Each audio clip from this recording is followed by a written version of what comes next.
What is up, guys? We're back again with another Mega Pro review, and this one I felt like needed to come out next. I have a lot of good ones that are more obscure to tell you about, but this one needs to be talked about because, well, it's really good and it's the hot topic right now, so everybody needs to be alerted on this game, and that is Prison City. That is available on Steam originally, but now it just got released on Xbox, PlayStation, and Switch as well. It was $17 for me on Steam. I played it on Steam, so when you're seeing this gameplay and stuff like that, that's what I played it on. What is Prison City about? Well, the thing you hear all the time is that Prison City is a lot like Shatterhand and Power Blade, and that is very true. Very, very true. You can get a special suit on there after collecting the three little markers, which is sort of like Shatterhand, how you collect the three little things, you get the metal suit, and you're invincible for a while, or I think you could take so many hits, and then when you lose those hits, you go down. It's a game where you play as basically a guy that's taken out all these terrorists, and there's these terrorist wardens around the city.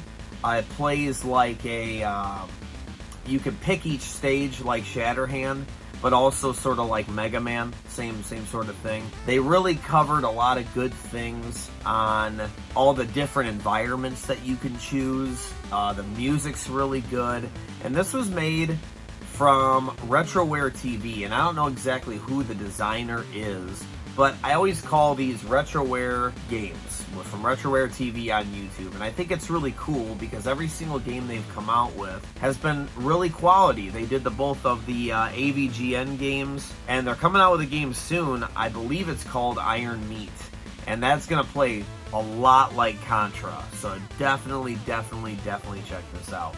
I wanted to give this review because of all the praise I think it should get. These are obviously guys making video games that are huge retro, not only video game fans, but retro movie fans and everything else. So you see a lot of things in the game that are references to movies, like I got Mad Max vibes, I got Terminator vibes, and things like that. And I'm sure there's things I missed. There's also tons of retro game shout-outs, like there's a bonus stage, not to give too many spoilers here, mind you. There's a bonus stage that plays a lot like Final Fight, where you gotta destroy the car. There's another bonus stage that plays a lot like the Ninja Turtles stage from The Dam, where you gotta disarm all the bombs. And there's even a little thing at the end where it's like G.I. Joe, where you had to set all the...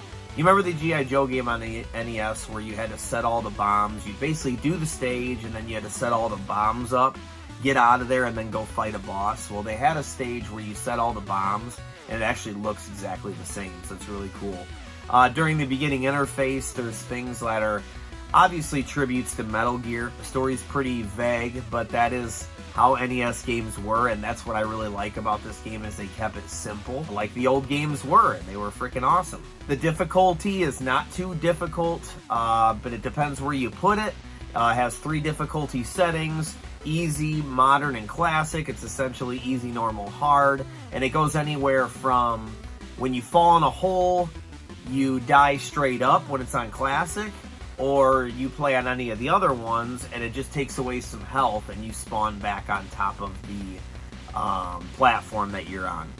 The bosses are really cool and they're very patternized. So as long as you just pay attention, and you can essentially beat all the bosses without even taking a hit, because they just have patterns that you need to follow. And I like that, because there's a lot of times in games that they do really cheap things where enemies will just suicide into you and do dumb things like that. This game has a way that you're supposed to play it, and as long as you follow the pattern, you're pretty much going to kick some butt. The attacking, you attack with this huge blade thing, and it's obviously a shout out to Power Blade, which is an awesome weapon, and I love that Power Blade is getting some type of praise, because Power Blade is a really low-key good NES game that not everybody talks about. It's kind of one of those, you don't ever hear it in like top 30s, top 40s. It's kind of like, wow, man, Power Blade's pretty good.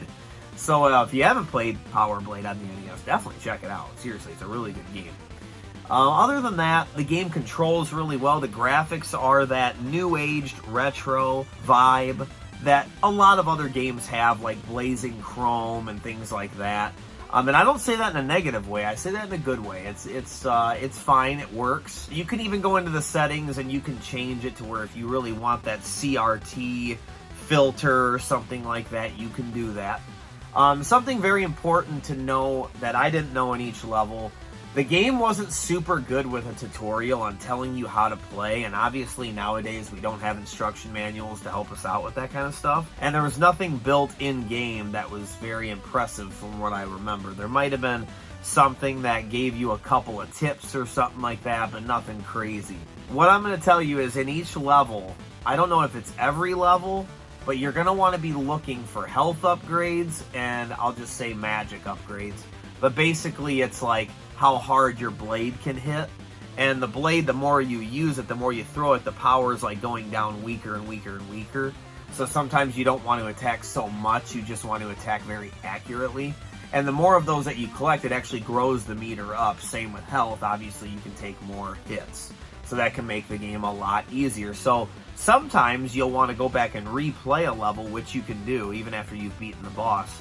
And you can go back and you can look for these things. And they're not too difficult to find. I didn't have to look anything up all crazy. I didn't go back and find them all. But I was kind of saving it for in case I want to do a no-death run or something like that.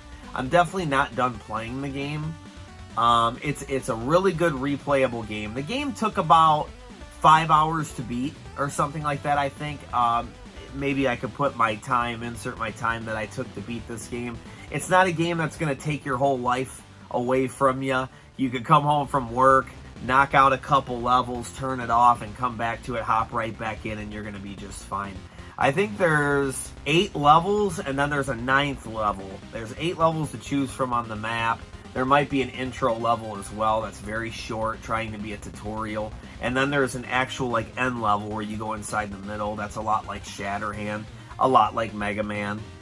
But I'm sure I missed a lot of things that were shout-outs to NES games and stuff like that. I wanted to take a part of time away from the video really quick before we get into the scores and talk about how anything made by Retroware right now, guys, is pretty much a go. You don't really want to look into it too much. This isn't some type of plug or something like that either. I don't even know if they would even be watching something like this.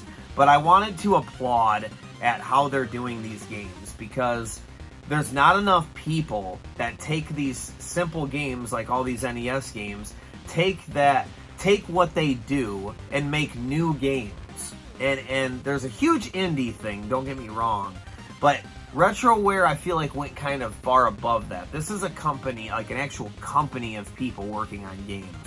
And it's really good. They do such a good job. So the more games that they make, the better it is for us. So definitely, I think the name of it is Iron Meat. And if that is wrong, I will put that down here. But I'm telling you, please check out the Retroware games. Check out the AVGN games as well. Even if you're not an AVGN fan, you know, they're good games. But I think, so far, this is the best game, for sure. So let's go ahead and get into the score set. This isn't taking up too much of your day. So first, we're going to look at the graphics. Well, the graphics are that new-aged retro. I like it. The new-aged retro stuff is cool. I don't absolutely love it. I'm going to go ahead and give it a 4.5, just because I feel like when I look at Blazing Chrome and stuff, it's cool. I don't love it, though. I would way rather see people go down the line once in a while of trying to look more like Super Nintendo. But I know this is kind of a shout-out to the NES game. I would say, for looking at it for what it is, I think it's about a 4.5. Just about perfect. Sound is awesome. A lot of really cool sound effects as you're doing your stuff. And the music, I want to say. The music is really cool, really upbeat. Not super memorable, but it's good. So I'm going to go ahead and give that a 4.5 as well, because I don't think it's like awesome, but it's really close to it. Control is great. If you're used to Shatterhand and Power Blade, I know it's so cliche to keep on bringing up those two games, but that is what it is.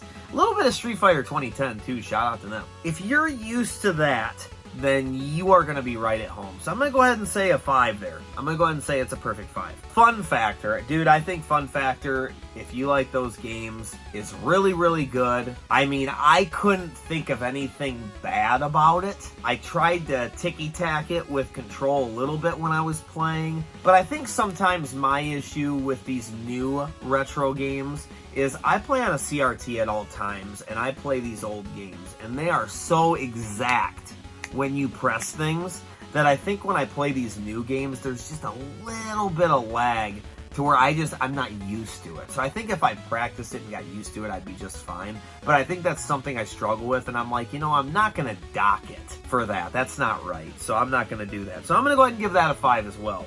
Fun factor is a 5. You should definitely play this game. I'm telling you, you should go out and get it. It's going to be the Christmas season here. Buy it for somebody. Buy it for your boyfriend, your girlfriend, yourself. It's a fun game. You'll have a good time, and it doesn't take up all your day.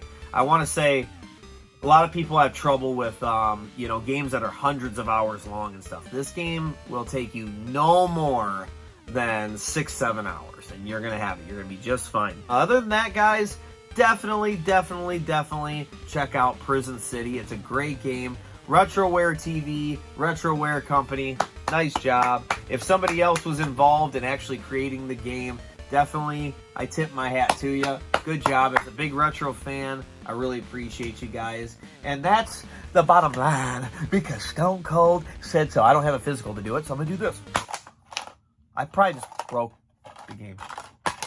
Well, no, there was 2 in there. Yeah, that's...